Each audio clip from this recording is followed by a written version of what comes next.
saya Ridania dari salah satu mahasiswa pendidikan sejarah Universitas Siliwangi angkatan 2021. Terhubung saya membahas tentang Candi Brahu, saya punya beberapa pertanyaan dengan rekan-rekan saya. Berhubung saya pertanyaan yang pertama mengenai mengapa Candi Brahu ini dinamakan Brahu. Ya.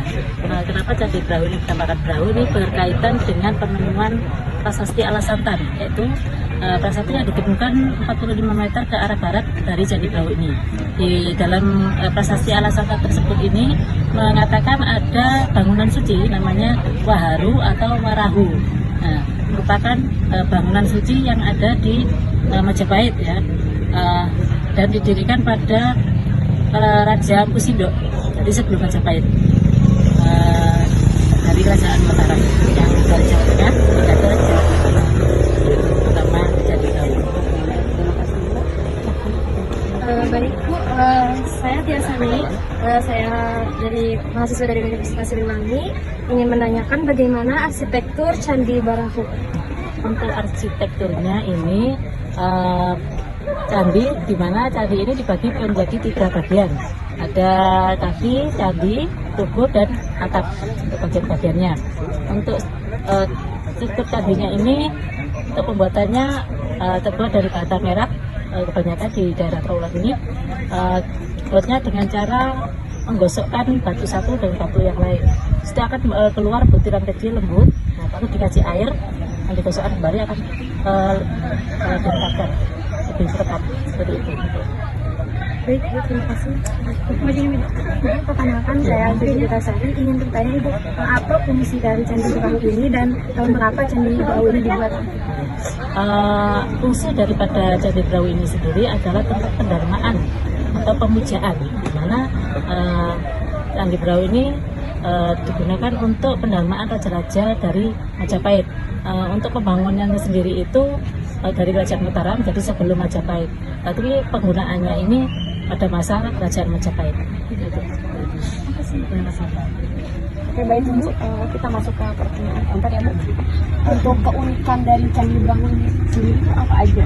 Kalau keunikannya dari candi yang lain di Trawulan ini, karena ini merupakan candi Buddha ya, satu-satunya di Trawulan. Yang lainnya itu dari bentuknya, tidak dari bentuknya. Kalau bentuknya yang di sini ini untuk candi Buddha lebih ke bentuk lebih besar atau tandun. Kalau yang Hindu, tinggalan dari Hindu itu lebih ramping. Dan di bagian atas candi ini ada bentuk stupa yang merupakan ciri khas dari agama Buddha itu sendiri.